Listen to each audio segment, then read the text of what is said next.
Ассалаумағалейкум, құрметті вебинарға қатысушы қауым. 2025 жылы Қазақстан Республикасы Ауыл шаруашылығы министрлігінің тапсырысы бойынша ұлттық аграрлық білім беру орталығы білім мен ғылыми зерттеулердің қолжетімділігін арттыру бюджеттік бағдарламасы аясында Ыбырай Жақаев атындағы Қазақ күріш шаруашылығы ғылыми зерттеу институты бірқатар вебинарлар өткізуді жоспарлап отыр. Бұл вебинарлар ауыл шаруашылығы саласының өзекті мәселелерін қамтып, заманауи ғылыми зерттеулер мен практикалық шешімдерге негізделеді. Енді біздің осы алғашқы вебинарымыз осы бағыттағы 2025 жылғы бұл агротехнология, мелиорация және топырақтану бөлімінің жетекші ғылыми қызметкері Камалдин Шермағамбетов ағамыздың ауыспалы егіс егіншілік саласының басты жүйесі тақырыбында өрбитін болады. Камал аға. Иә, тыңдап отырмын. Камал аға, сөз өзіңізде. Саламатсыздар ма, қадірменді тыңдарман? Менің бүгінгі вебинардағы тақырыбым ауыспалы егіншілік саласының басты жүйесі деген тақырыпта. Ал енді егіншілік саласында бірнеше жүйелер бар. Ауыспалы егіс жүйесі, топырақ өңдеу жүйесі, тыңайтқыш беру жүйесі, өсімдік қорғау жүйесі, суару жүйесі сияқты бірнеше жүйе бар. Соның ішіндегі ең басты жүйе деп біз ауыспалы егісті есептейміз. Себебі қалған жүйелер осы ауыспалы егістегі егілген дақылдардың түріне, оның егілу ретіне қарай, оның егілу жылдарына қарай, мерзіміне қарай осыған байланысты ол жүйелер өзгеріп отырады. Сол себепті тікелей байланысты болғаннан кейін біз оны негізгі жүйесі деп отырмыз. Жалпы ауыспалы егіс жайлы ерте заманнан бері айтып келеді. Кешегі совет заманынан да, одан да бұрын қозғалған тақырыптар бар. Осы жайлы терең зерттелген басқа аймақтарда. Ал енді ұлы ғалымдар сол өздерінің терең зерттеулерінің бірінде осы ауыспалы егісті қатар жүргізіп отырған. Ал енді неге дақылдарды ауыстыру керек екеніне әркімнің әртүрлі өз пікірлері болған. Соның ішінде ұлы ғалым Прянишевтің айтуы бойынша оған негізгі әсер ететін нәрсе дақылдарды алмастыру деген сөз. Ол кейбір дақылдардың топыраққа атмосферадағы азотты жинайтын қасиеттері бар екенін анықтаған. Ал енді кейбір дақылдардың сол жиналған азоттарды топырақ құрамындағы басқа да элементтерді өзінің бойына сіңіру арқылы оларды алып отыратынын айтқан. Біреулері қоректі қалаушылар, екіншілері соларды пайдаланушылар болды. Екіге бөлген. Ол бір. Екіншіден, кейбір дақылдар өзінен кейінгі егілген дақылға белгілі бір мөлшерде, көлемде зиянды заттар қалдырып отыратын болған. Әсіресе өз тектес, өз тұқымдас дақылдар қайта-қайта егіле берсе, ол өзінен кейінгі егілген дақылдарға оның зияны көбейе бастайтын белгілі болған. Тағы да бір нәрсе, мынау және деген айтып отырмыз өсімдік қорғау жүйесі деп. Өсімдік қорғау жүйесі де аурулар, зиянкестер, арамшөптер сол дақылдарға бейімделеді. Сол дақылдарға тұқымдас болып келетіндер болады. Сол себепті соларға ол қолайлы жағдай, қайта-қайта еккен жағдайда қолайлы жағдайлар туаттағы, олардың саны көбейеді. Олардың сол дақылға, біздің дақылға өнім алайын деп отқан дақылымызға келтіретін зияны арта түседі, еселеп арта түседі. Сол себепті мынау дақылдарды ауыстырудың себептері осылай. Және де мынау топырақ өңдеу саласында да солай болады. Оларды да әртүрлі деңгейде, әртүрлі тереңдікке өңдеуге тура келіп отырады. Өйткені дақылдар алмаспаса, ол бір дақылды бір деңгейге өңдей берсе, ол топырақ астында мынау ұлтан пайда болуы мүмкін, бір деңгейге өңдей бергеннен кейін. Сол себепті сондай жағдайларды өзгертіп отыру үшін дақылдарды алмастырып отыру керек. Ал енді мына Тимирязев атындағы академия бар екенін білесіздер, ауыл шаруашылығы саласындағы. Олар осы зерттеулерді ұзақ терең жағдайда жүргізген. олар зерттеулері бойынша мынау энергетикалық продуктивность дейді өсімдіктің, дақылдың. Осыларды қайта бір жерге еге бергенде салыстырғанда, мысалы үшін ауыспалы егіске еккеннен кейін олардың өнімділігі бірден артатыны анықталған, 125%-ға артатын белгілі болған. Ал енді осы ауыстырған дақылдардың үстіне қосымша минералды тыңайтқыш берген жағдайда олар 200%-ның үстіне олардың өнімділігі артатыны анықталған. Мінекей осындай жағдайлардың бәрі зерттеу келе, және де ылғалды пайдалану, оларды тиімді пайдалану болғанда, тиімді пайдалану деген осылардың бәрі тек қана ауыспалы егісте жақсы атқарылатын зерттей келе, ауыспалы егісті өндіріске енгізу керек екені дәлелденген. Ал енді әр аймақтың өзінің бір ерекшелігі болады. Біздің Қызылорда облысы болса, мысалы үшін бірыңғай күріш дақылына бейімделген, біздің аймағымызда күріш ауыспалы егісі қолданылады. Ол енді негізінде біз уақытысында Всесоюзный деп айтылатын, қазір бүкіл ресейлік күріш ғылыми зерттеу институтының уақытысында шығарған 8 танапты ауыспалы егістердің үлгілерін біздің Қазақстан өлкесіне келіп енгізген болатын. Ол сонау 60-шы жылдардың іштерінде. Содан бері қарай ол бірнеше өзгерістерге душар болды, тура болды. Өйткені су жетіспейтін жағдайлар болды, басқа да дақылдар алмасу керек болды. Қайта күрішеге бергеннен кейін күріштің аурулары шыға бастады. Енді өздеріңізге мәлім, Қызылорда облысында бүкіл күріш ауыспалы егісі сол 8 танапты ауыспалы егістерге орналасқан. Ол инженерлік жүйеге келтірілген жерлер. Олардың көлемі уақытысында 170 мың үстінде гектарға болған тон. Ал енді олар бірте айналымнан шығып қалу, сортаңдану, емоса батпақтану дегенде қайта еге берген екен, батпақтану, емоса айналасындағы жерлердің сортаңдануына байланысты олардың көлемі бірте кеміп отырған. Ал енді мынау күріш топырақтану және агрохимия ғылыми зерттеу институты бар қазақтың Алматыда. Сол институттың ғалымдарының зерттеуі бойынша жалпы күріш егетін аймақтарда ағдала массиві дейміз бізде. Негізгі көлемі Қызылорда облысында егіледі. Қызылорда облысында 70-80% егіледі күріштің. Бұл аймақтарда мына топырақтағы құнарлылық өте бір кездерде, бастаған кездерде жоғары жағдайда болған. 1%, 1,5%, 2%-ға дейін барған жерлер болған. Бірақ соның бәрі мынау ауыспалы егісті дұрыс қолданбаған, немесе солардың дақылдардың алмасу реттерін дұрыс сақтамаған аймақтарда, негізі бір өңірлерде олардың көлемі, олардың құрамындағы органикалық қорлар кеміп отырған. Оның негізгі көрсеткіші гумус дейміз. Гумус, мысалы үшін, ағдала массивінде гумустың көлемі 30%-ға дейін, 25-30%-ға дейін кеміген. Ал енді біздің Қызылорда өлкесінде бұл көрсеткіш соңғы 30 жылдың ішіндегі зерттеулер бойынша 30-40%-ға дейін кеміген. Бұның бәрі айта келгенде айтатын нәрсе, біз топырақты құнарлығынан азайтып алып отырмыз. Біз ауыспалы егісті дұрыс пайдаланбай келе жатырмыз.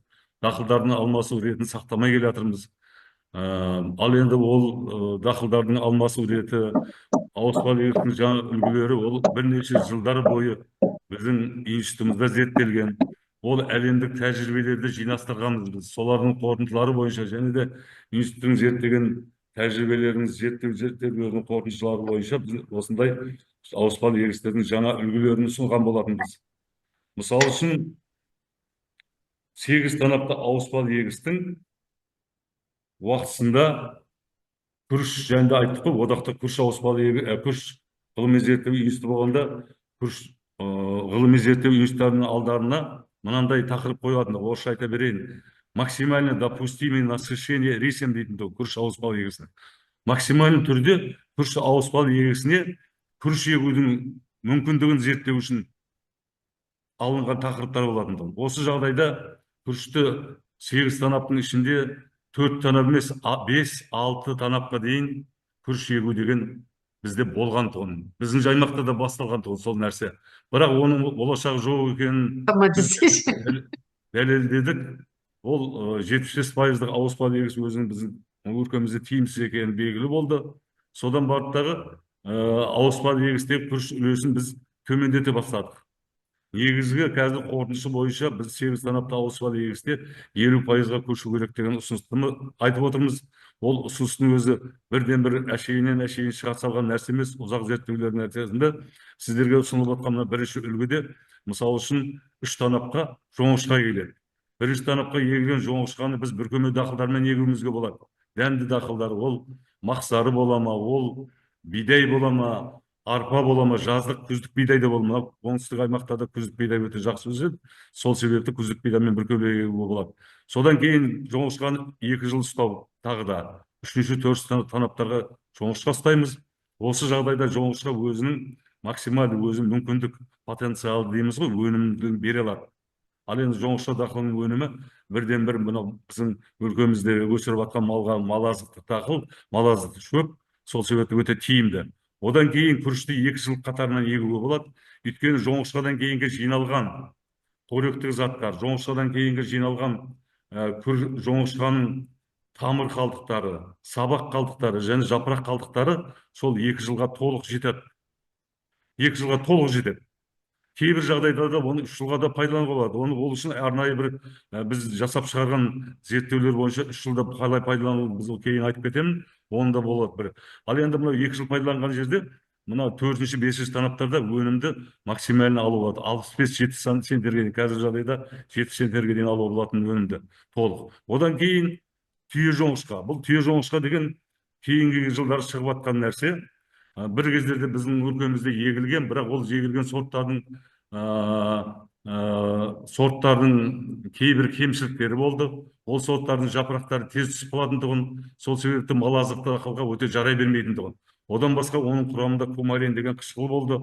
Сол себепті кумарин деген қышқылды мал сүйсініп жемейді. Содан барып жалпы егіншінің ойында мынау түйе жоңышқа деген бұл жақсы дақыл емес екен деп оны өндірістен шығарып тастаған болатын. Осы нәрсе біздің күріш ғылыми зерттеу институтында ғалымдардың зерттеулері бойынша осы кемшіліктерді жойып, жапырақтар түспейтін, қара күзге дейін жапырағымен тұратын. Және де жоңышқадан органикалық заттарды аз жинамайтын, тамыр, сабақ, жапырақ қалдықтары одан көп болмаса аз болмайды. Және де кумарин деген қышқылы жоқтың қасында сорттар шығарды.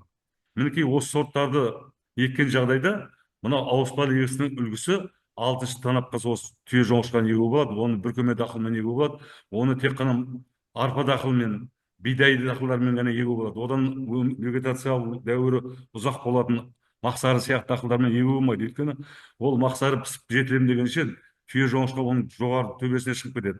Сол себепті мына түйе жоңышқаны 2 жыл ұстап үлгереміз. 2 жыл ұстағаннан кейін бұның жәнде түйе жоңышқаның жәндегі жоңышқадан артықшылығы тағы да түйе жоңышқа өзінің өсу дәуірі 2 жылда бітеді. Біткеннен кейін бұл жәнде тамыр қалдығы дейміз, сабақ қалдығы, жапырақ қалдықтары келесі өзінен кейінгі егілетін дақылға шірей бастайды. Шіріп дайын күйде барады оған. Шіру деген сөз ол минералды формаға көшу деген сөз. Органикалық қалдықтар ғой жәнде қалдықтардың бәрі. Сол қалдықтардың бәрі шірейді дағы өзінен кейінгі егілетін күрішке минералдық форма болады. Сонда мына 8-ші танапқа егілген күріштің өнімі мынау алдындағы 4-5 танапқа егілген күріштен әлдеқайда жоғары болады. Мінекей бұл ауыспалы егісте түйе жоңышқаның тиімділігі осында. Сол себепті түйе жоңышқаның оның малмен сүйсініп жеуі артады, жапырағы дөңі түсіп қалмайды, тамыр қалдықтары жоғары болады, өнімділігі де жоғары болады. Одан кейінгі екінші үлгі. Екінші үлгіде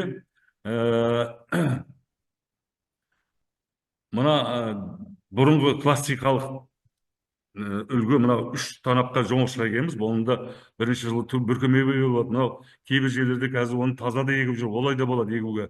Сөйтіп 3 жыл ұстағаннан кейін күріш егіледі. Күріш егіледі дағы әртараптандыру дақылдарын еге бастаймыз.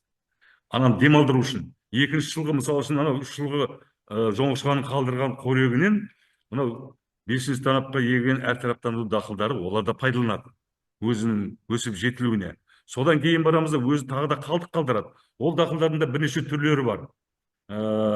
Мысалы үшін және түйе жоңышқаны айтып кеттік қой, одан басқа да арпа бар, бидай бар, мақсары бар, және де қант құмай деген бар, дәндік құмайлар бар, азықтық құмайлар, басқа да жүгері бар.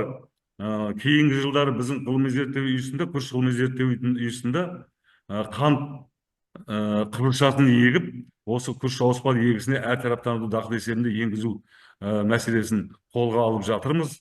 Кейінгі жылдары еккен қант қызылшасынан жоғары өнім алып отырмыз. Оның тағы да бір көңіл аударатын жағдайы, негізгі қант қызылшасын егетін аймақтарға қарағанда біздің Қызылорда облысында егілген қант қызылшасының қанттылығы 1–1,5%-ға жоғары болатыны анықталды. Осы мәселені біз кейінгі жылдары жүргізіп отқан сорт сынау, агротехнологиялық сорт сынау тақырыбы бойынша жүргізіп отырмыз. Осында 10 сорт зерттеліп отыр. 10 сорт мынау қазақтың егіншілік және тұқым шаруашылығы ғылыми зерттеу, өсімдік шаруашылығы ғылыми зерттеу үйісінен берілген бізге. Осының ішінен біз таңдап, біздің аймақта жақсы өнім беретін, біздің аймаққа жақсы бейімделетін сорттарын таңдап алып өндіріске ұсынатын боламыз. Үшінші үлгіде дәнді дақылдарды 3 рет, және дәнді дақылдармен бүркелемей жоңышқаны 3 рет егеміз. Бұл классика қатарынан 2 жыл күріш егеміз. Одан кейін әртараптандыру дақылдары егеміз. Одан кейін күрішті тағы да қатарынан 2 жыл егеміз. Бұл жағдайда күріштің үлесі 50%-дан, алдындағы айтылған 2 ауыспалы егісінің үлгісінде күріштің үлесі 37,5% болса, мұнда 50%-дан. Күріш қарабоздықтар алғы дақылдар жақсы, алғы дақылдардан кейін егіліп отыр. Жалпы ауыспалы егістің мақсаты кез келген егіліп тұрған дақылдың алдындағы алғы дақыл оған өте тиімді болу керек. Ал егіліп отқан дақыл өзінен кейін егілетін дақылға өте тиімді болу керек.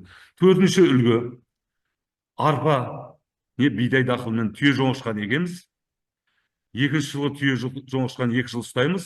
2 жылдан кейін ол өзі шіріп, одан кейін өзінің күрішке өзінің қалдықтарын минералдық формаға көшіріп бере алады. Одан кейін оны 2 жыл пайдалансақ, 2 жылғы да күріш өнімі мынау жоңышқадан кейін егілген күріштен көп болмаса аз болмайды, жоғары болады. Дәл осы 4 танапты қайтадан қайталаймыз. Сонда күріштің үлесі 50% болады. Ал енді мынау түйе жоңышқаның үлесі бұл да 50% болады. Тек қана 1-ші жылға арпамен және де бидай егілуі мүмкін, соларға қосылып, қосымша бұл мынау суармалы жерді пайдалану коэффициенті тағы да 25–50%-ға артып отырады. Одан кейінгі үлгі тағы да 7 танапты ауыспалы егістер бізде болып жатыр, және де өндірісте 8 танапты ауыспалы егізбаевтың үлгісінде қойыңызшы. Мынау оңтүстік аймақтың өзі, біз жалпы Қызылорда облысы 3 аймаққа бөлінеді ғой. Оңтүстік аймақ, солтүстік, орталық аймақ және солтүстік аймақта. Оңтүстік аймаққа Шиелі мен Жаңақорған ауданы жатады. Бұл жақта жәндегі ауа райының қолайлылығы өте жоғары. Температура қыстап, мынау өсімдіктердің, күзгі өсімдіктердің, күзде егілетін дақылдардың қыстап шығуы өте тиімді. Сол себепті ол жақта күзгі мынау және де бүкеме дақылдар есебінде күзгі дақылдарды егуге болады. Әсіресе мынау Егізбаев Керімхан мырзаның көп жылғы тәжірибелері бойынша күзгі бидайдан өте жоғары өнім алған, 60 центнерге дейін өнім алған. Осы кісінің ұсынысы бойынша өзінің жасаған үлгісі бар мұнда. Осы үлгіні сіздерге ұсынып кеткелі отырмын. 3 жылғы бұрынғы классикалық мынау жоңышқаны ұстаймыз. Дәнді дақылмен бүркелеміз. Бұда 1-ші жылғы дәнді дақылдар деп тұрғанымыз жоңышқа күздік бидай егіледі. Күздік бидайдың үстіне көктемде, ерте көктемде жоңышқа себіліп тастайды. Көктемде күздік бидай өніп келе жатқанда, алдында өне бастаған кезде, сол кезде жоңышқа себіліп тастайды дағы. Одан кейін 4-ші танапқа күріш егіледі. Одан кейін күздік бидай егіледі, күріш егіледі, күздік бидай, күріш егіледі. Бұл үлгінің артықшылығы күріш қатарынан 2 немесе 3 жыл, даже 4 жыл ода егілмейді. Жылда ауыстырып отырады. Жылда 1-ақ жыл жасап отырады. Бірақ бұл жағдайда біз Егізбаев мырзамен талқыласқанбыз, бұл мәселені келіскенбіз. Бұл жағдайда қосымша органикалық, мына соңғы 7-8 танаптарға барғанда қосымша органикалық тыңайтқыштарды қолдану керек деген тұжырымға келгенбіз. Өйткені мынау 4-ші танаптан бастап 5 жыл танаптағы егілетін дақылдардың бәрі бұлар жәндегі орысша айтқанда потребитель, болмаса мынау жоңышқаның қалдырған қалдықтарын пайдаланатын дақылдар. бәрі де. Сол себепті топырақтың құнарлығын азайта бастайды. Енді және де оның жолын айтып отырмыз. Ал енді мынау судың жетіспеуіне байланысты 37,5%-ға түсіп жатыр ғой. Енді қазір оңтүстік аймақтар тез түсіп кетті. Олардың түсуі онша қиын да болған жоқ. Біріншіден, және де судың жетіспеуі болса, екіншіден, мынау жоңышқа дақылына сұраныс көбейді. Жоңышқадан алып отқан тиімділік, мына күріштен алып отқан тиімділіктен төмен болмайды оңтүстік аймақтарда. Олардың өнімі өте жоғары болады.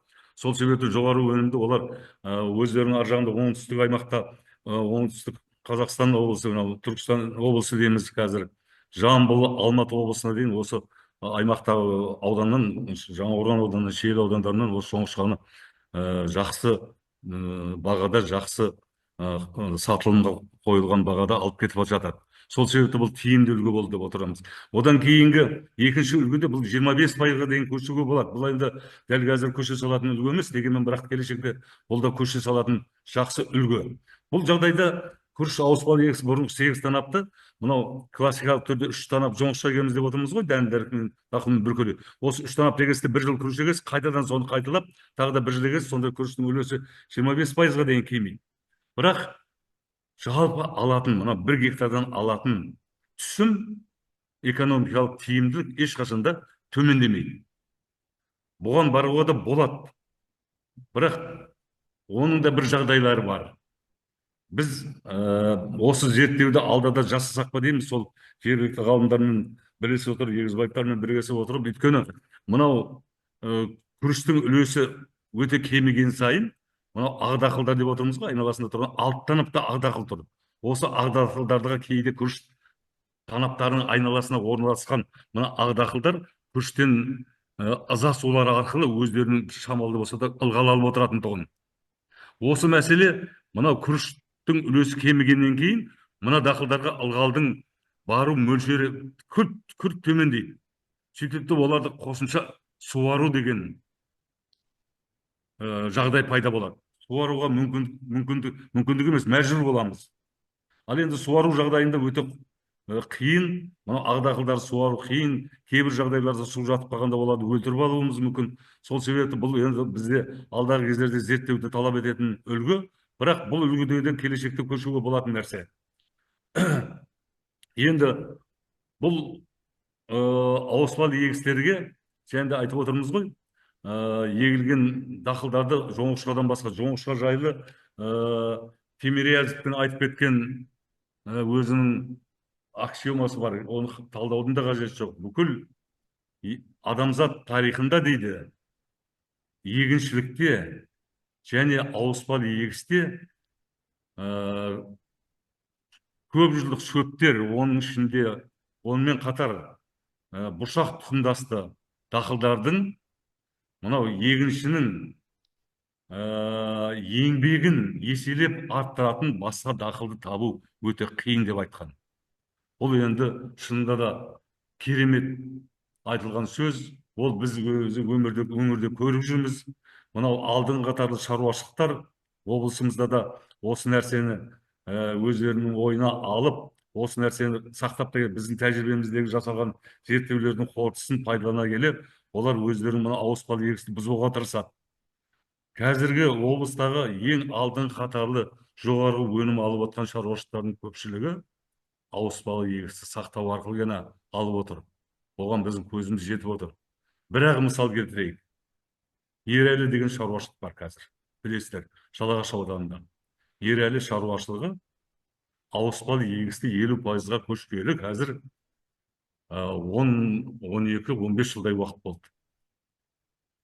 Оның тиімділігіне толық ол ешқашанда қазір оған қосымша ол мекеменің басшысы Әліби деген азамат, егерде ол кісі Бекжанов Әліби деген азамат ол кісіге басқа үлгіні ұсынсаңыз, оны қабылдай да бергісі келмейді. Өйткені сол үлгіден өзінің көзі жетіп отыр, максималь өнімді алып отқанына. Енді бұл ауыспалы егістің беріп отқан, тек ауыспалы егістің беріп отқан тиімділігі ғана. Ал енді және де айтып кеттік қой, ауыспалы егіспен қатар егіншілік саласында күрделі басқа да жүйелер бар. Соның ішіндегі ең үлкен жүйе бұл топырақ өңдеу жүйесі. Топырақ өңдеу жүйесінде күріш дақылын өздеріңіз білесіздер, ол тегіс жерге өседі. Неғұрлым күріш егілетін жердің тегістігі плюс-минус 0,5-4 немесе 5 миллиметрге, сантиметрге дейін барған жағдайда бұл тегістік өте жоғары тегістік деп айтамыз. Ол тегістікке қазір алдын қатарлы шаруашылықтар мынау лазерлі планировщиктерді пайдалану арқылы қолдарын жеткізіп отыр. Лазерный планировщик. Лазерный планировщик деген бұл әлемде бар техника. Бұл әрине оның жәнде өнімділігі дейміз, өнімділік болғанда производительность дейміз ғой, производительность мынау кәдімгі біздің жәнде мала тартып жүргендей сияқты жылдан біте қоймайды. Ол анау жәндегі 5 сантиметрге немесе 3 сантиметрге елдіру үшін бір атызда бірнеше рет айналуы мүмкін. Бірақ соған кеткен шығын ертеңгі өніммен еселеп қайтатынына көзіміз жетіп отыр. Бұл тек қана ауыспалы егістің тиімділігіне қосымша, егерде бұны толық меңгерген жағдайда өнімділік 70-80 центнерден төмен түспейтініне көзім жетіп отыр. Осы нәрсені мінекей Ерәлі шаруашылығы дәлелдеп отыр. Қазір олар бірде-бір гектарды егетін күріш, мысалы үшін 1,5 гектардың көлемінде шаруашылық егет күрішті, бірде-бір гектар жеріне мынау лазерлі планировкты жүргізбей екпейді. Ол деген сөз, ол шығынды да есептеп отыр. Ол құрдан құр келе салған нәрсе емес, тек қана өнім қуалап отқан нәрсе емес қой. Өнім қуаламайды. Егінші деген өнімді береген қолым алаған дейді. Егінші сол жерге осындай шығын жасамаса, ол жерге осындай топырақ өңдеу техникаларын жақсы қолданбаса, әлемдегі жаңа техникаларды пайдалану арқылы, ал енді топырақ бетінің тегістігін 5 сантиметрге дейін, 3 сантиметрге дейін келтіру деген қандай керемет. Ал енді біздің осы уақытқа дейінгі деңгейде осыдан алдағы бір 20 жылдың, 25 жылдың көлемінде шынында да бір кезде де академик Алешеге атқандай плюс-минус поколением деп айтатын еді ол кісі. Соншалықты мынау тегістіктің бұзылғаны. Тізеге дейін кетіп қалатын жерлер болады. Атыздың ішінде жүріп келе жатсаңыз, тереңдікке соншалықты түсіп кетесіз, соншалықты төмен жерлер бар. Ал бір жерлер бар, төбесі көрініп жатады. Сонда төбесі көрініп жатқан жермен түсіп кеткен жерлердің тереңдігін қарасаңыз, ол 50 сантиметр болады. 50 сантиметр тереңдікте тұрған күріштен қандай өнім аласыз? Ол жерден әлсіз ғана әйтеуір дәндер өзінің өнгіштігін сақтайды да береді өнім, бірақ ол өнім деген ең төменгі өнім деп айтуға болады. 13, 15, 16 центнер, 20 центнердің айналасында ғана өнім бар. Ол не деген сөз? Өзің сепкен тұқымды қайтадан қайтарды деген сөз ғой енді. Одан басқа оның пайдасы, оған кеткен шығындарды қалай өтесіз? Ал енді мына шығынды осындай алдын қатарлы шаруашылықтар біз айтып жүрген ауыспалы егістігін енгізу арқылы мынау лазерный планировщиктерді алғаш рет біздің жерде қолданған тұғын. Осылардың бәрі тиімдіктерін көздері жеткеннен кейін, өздері де өздерінің тәжірибелерін пайдаланып, жаңа техникаларды әкелу арқылы қазір үлкен жетістіктерге жетіп отыр. Ал енді Ерәлі шаруашылығында көп жылдардан кейін сушы 100 центнердің үстінде өнім алды. Өздеріңіз білесіздер, атақты күрішші дала академигі Ыбырай Жақаев 171 центнерден 5 гектар жерден өнім алған. Ол деген өзі кетпендеп жүріп, ол кезде мынандай техника жоқ қой, өзі кетпендеп жүріп, тегістікті осындай деңгейге жеткізіп, нөлге келтіріп отырып, тұқымды қолмен сеу, тиісті 1 квадрат метрден немесе 1 гектардағы әр өсімдіктің көгін алып, оның басының ертеңгі түзуіне жағдай жасап, оған қажетті тыңайтқышты бермегенде шеңгелдің астын бұзып кеткеннен кейін, біздің жаңағы жоңышадан кейінгі егілген жер сияқты ғой жерлер, сондай жерлерге арқылы алған өнімді. Мінекей осындай шығындарға, осындай жұмыстарды атқаруға тура келеді. Қазіргі жағдайда біз енді мынау агротехникалық жағдайларды қосымша жүргізіп жатырмыз. Онымен қосымша және дақылдарды алмастыру арқылы арамшөптерді жою. Бұл да үлкен мәселе. Дақылды дақылмен жою. Қараңыз, дақылды емес, арамшөп өсімдіктерді дақыл арқылы жою. Оған қосымша шығын жұмсамай-ақ дақылмен жою тәсілі алғаш рет осы бізде зерттелген. Ол қалай болады? Мына егіншінің бір өзінің несінде сөз үлгілерінде бар, жоңышқаны ексеңіз, арамшөпті жеп қояды дейді. Ол жейтін оның ешқандай да аузы да жоқ, басқа да жоқ. Ол былай, ғылыми тілде былай. Жоңышқа дақылы ол өте ылғалды жақсы көретін дақыл, бірақ оның тамыры сонау 3-6 метрге дейін терең кете береді. Сол тереңдіктегі ылғалдықты бойына тартып алады. Ал енді мынау онымен таласып егетін шығатын жәндегі арпа дақылы, мысалы үшін арпа дақылы ол арпа дақылы қаншалықты жақсы арпа емес, қамыс арам шөбі асфальтты тесіп өседі дейді ғой, бірақ ол асфальтты тесіп өскенмен оның тамыры өте тереңге бармайды. Ол топырақтың жоғарғы қабатында тарап өседі, ол ұзын бойы жайылып өседі, ол тамырлары. Сол себепті ол төмендегі суды аламайды. Сонымен мына өмір сүру күресінде, ылғалға таласу күресінде ол жоңышқадан жеңіледі. Әсіресе бірінші жылы егілгенде қарап тұрсаңыз, біздің мына жоңышқа егісінің ішінде әр жерде қамыстар әлі де өзінің өнгіштік қасиеттерін жоймаған қамыстар әлі де тұрады, бірақ екінші жылдан бастап оны жоңышқа жеңеді. Сөйтеді дағы жоңышқа өзіне күш алып алады да, мүлдем үшінші жылдары жоңышқа егісінде мынау не дақылы, дақыл деп арам шөбі, қамыс деген ең күрішке зиянды қамыс бірде талда өспей қалады. Ол деген сөз оның тамырымен құртып жатыр деген сөз. Екіншіден, ол өспегеннен кейін ол анау бас шығарып тұқым шашып та үлгермейді. Бас шықпай қалады ғой, өйткені қамыс болмағасын қай жақтан шығады. Екі мәселемен көбейетін, екі түрлі көбейетін қамыстың екі түрлі көбею жолдарында мына күріш ауыспалы егісінде түйір жоңышқа егу арқылы толық жоюға қол жеткізуге болады. Ал енді қамысты өзін жою үшін, мысалы үшін, тағы да арғы күріш егетін жерде қамыс шығып кеткен жерде екінші жылы мүмкін бір қолайлы мүмкіндік болмай қалған жағдайда, үшінші жылы күріш еккен жағдайда қамысты жоюдың тағы да бір үлкен тәсілі бар. Ол қамысты күрішті себер алдында ғана өңдеу керек.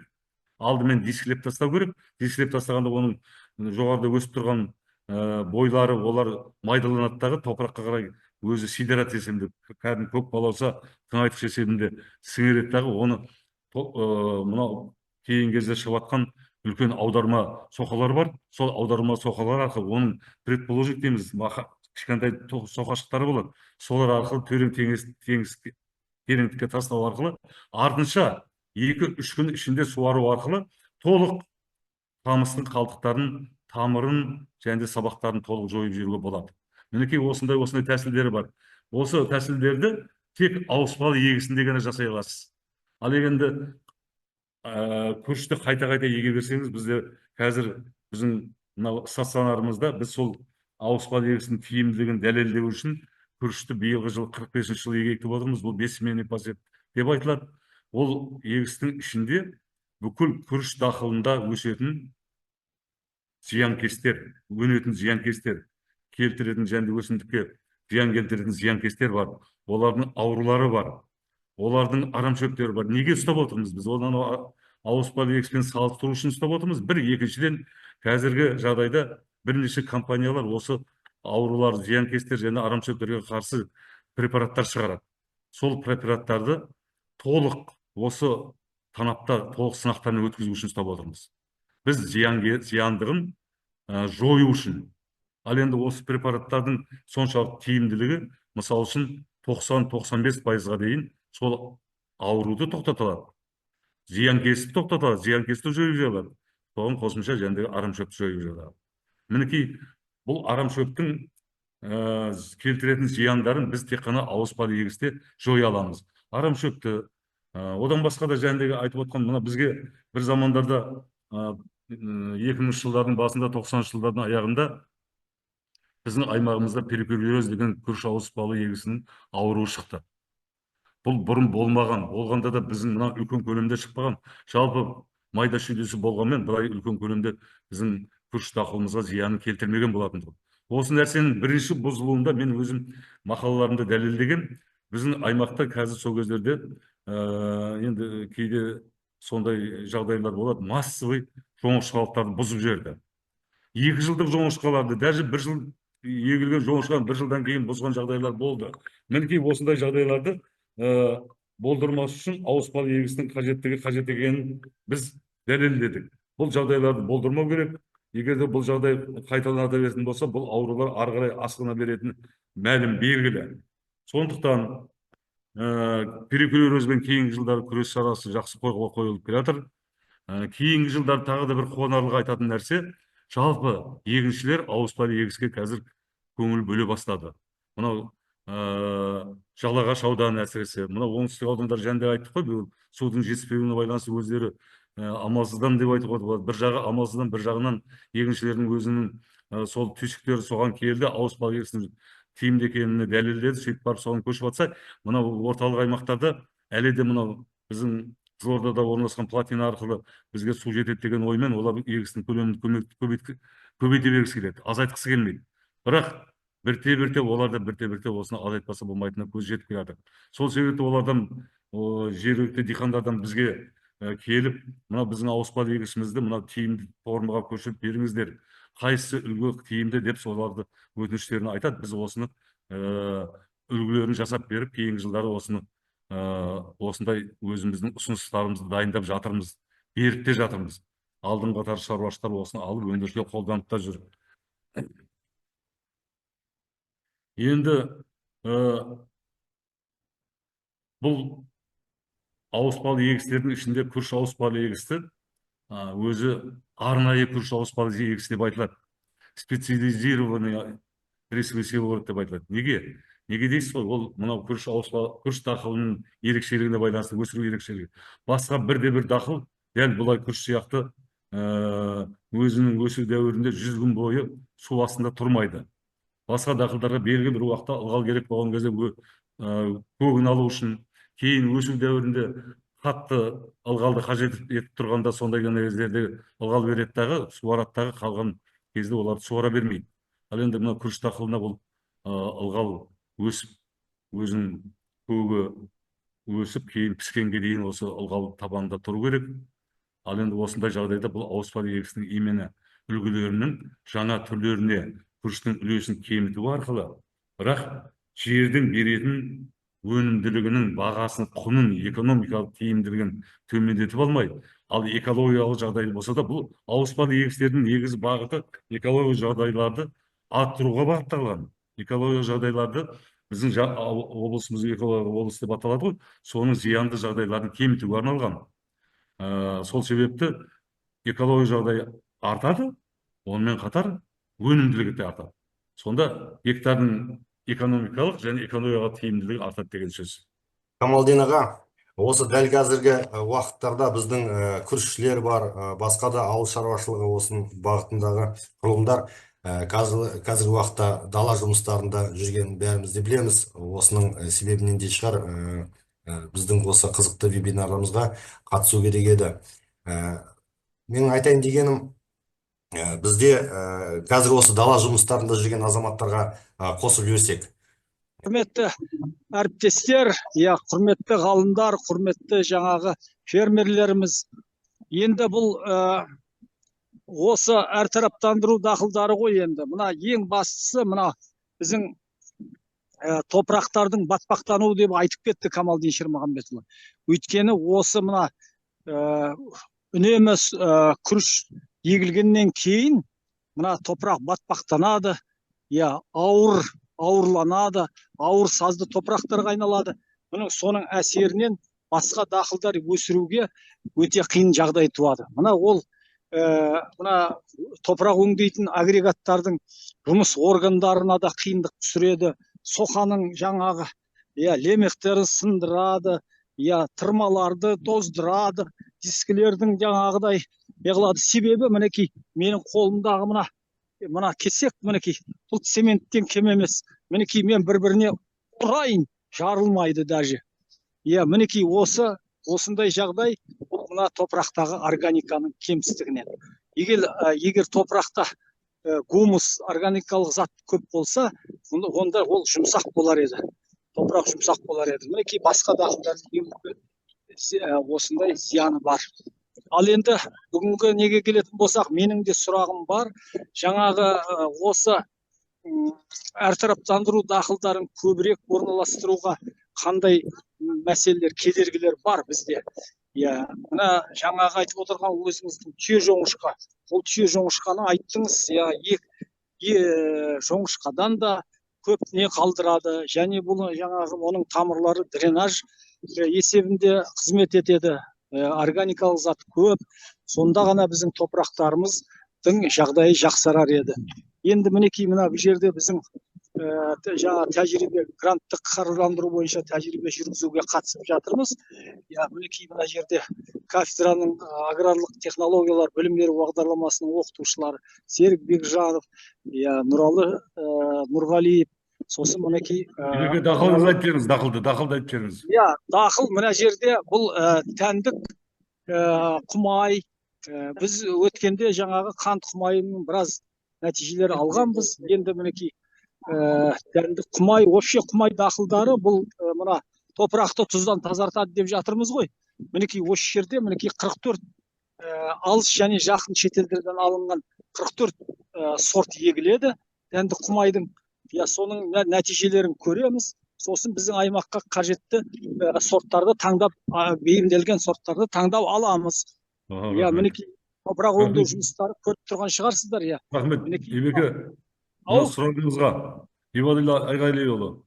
Сонда да мынау біздің бағанда да айтып кеттім ғой, біздің орталық аймақтағы күрішшілеріміз сол күріш егісінің көлемін көбейтіп азайтқысы келмейді. Оның тиімді екені белгілі. Жыл бойы оның алынған өнімді жыл бойы сатады. Ондай жақсылы жағдайлар бар. Бірақ жердің жаңа өзіңіз айтқанда құнарлығы төмендеп бара жатқан кезде басқа дақылдарды екпесе болмайды. Ол өмір тәжірибесі дәлелдеп отыр. Ал енді құмайды біз шынында да қант құмайын күріш ауыспалы егіске енгізіп айтып та жүрміз. Сіздердің тәжірибелеріңіз бар. Оны кейбір шаруашылықтар қазір оны егіп келе жатыр. Оны шиырысқа да пайдаланады, басқа да жағдайларға пайдаланады. Жалпы мал азықтық дақыл есебінде. Ал енді мынау дәнді құмайдың да 40-тан аса сорттарын егіп жатыр екенсіздер ғой, дәлелдейін тексеріп жатыр екенсіздер. Бұл да келешекте өзі орнын осы күріш ауыспалы егісінен табады деп отырмыз. Оның күріш ауыспалы егісінде біз әртараптандыру және үлгілерін көрсеткенде әдейі айтып кеткенбіз, әртараптандыру дақылдары деп. Сол әртараптандыру дақылдарына қалдырған жерлерге осы дақылдарды біз орналастырып, сынақтан қайсы бұл топыраққа әсері, топырақтың құнарлығын арттыратын, оның қалдыратын қалдықтарының көп екенін дәлелдеу, және де экономикалық тиімділігінде қатар жүретін нәрсе. Оны да зерттейміз. Сөйтіп барып осы дақылды келешегінде өндіріске енгіземіз деген ойдамыз. Рахмет. Рахмет сізге де. Дәл осы қазір осы дала жұмыстарында біздің күріш институтының қызметкерлері де жұмыс істеп жүр. Солардың бірі осы Тухетова Лаура Анваровна.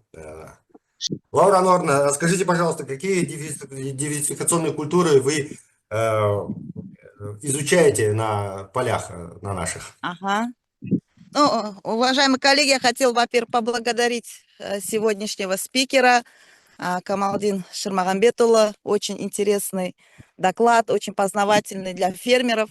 Ну и, конечно же, в связи с таким вебинаром, раз касается диверсификационных культур, я здесь вкратце просто вам хочу показать наши поля. Это наша команда, которая занимается не просто выращиванием диверсификационных культур или привезли там, я не знаю, и на районную селекцию. Мы здесь непосредственно занимаемся селекцией, созданием новых сортов ячменя, пшеницы для наших условий, то есть в буквальном смысле для рисового севооборота, то есть адаптированные к условиям рисового севооборота. И сейчас мы посмотрим, здесь такое огромное у нас генетическое разнообразие. У нас есть целая линейка различных сортов, которые мы на сегодняшний день создали, около 10 сортов ячменя. Это скороспелые есть среднеспелые, позднеспелые. То есть для фермера мы готовы предоставить не только по группам спелости, но и, конечно же, пленчатый ячмень, голозерный ячмень. Сейчас мы создали, мы хотим его передать государственную инспекцию. То есть, какой заказ нам даст фермер, мы готовы любой сорт создавать, имеется в виду по диверсификационным культурам. Не просто мы вот привезли, экологический сорт испытаний сделали, а мы можем прям по запросу фермера создавать различные сорта. Вот, например, сейчас, вот как вы видите, мои вот сотрудники занимаются гибридизацией. Вот. Мы хотим на сегодняшнее время мы хотим создать новый тоже вот голозерный сорт. Он у нас есть, но мы хотим теперь усилить его свойства в плане адаптивности. И все-таки голозерный сорт, он немного осыпается, поэтому мы сейчас скрещиваем местные наши пленчатые сорта с голозерными сортами и хотим вот создать такой вот неосыпающийся сорт. Вот. Ну и, конечно же, еще раз я благодарю Камалдин Шырмағанбетұлы. Бір сұрағым бар еді, бола ма қоюға?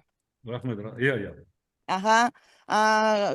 Камалдин аға, мынанда сұрағым бар да, мына енді күріш ауыспалы егісінде мына арттараптандыру дақылдарды енгізген кезде, мысалы, әсіресе арпа дақылын бүркеме дақыл ретінде осы Қызылорда облысында қанша көлемге кеңейтуге болады, осы арпа дақылы болсын, бидай дақылы болсын, осындай сұрақ болып тұр менде. Рахмет. Енді арпа дақылы жайлы Лаура Ануаровна жақсы айтып жатыр ғой. Шынында да біздің аймаққа бұл кейінгі жылдары егіліп жүргенмен бұның селекциясы бұрын жүрмеген. Лаура келгелі бері осы дақылдың селекциясы жүргізіліп жатыр. Жоғары жетістіктерге жетіп жатырмыз. Бәрі жақсы. Біз де соған қосымша өзіміздің мынау технология саласында көмегімізді көрсетеміз.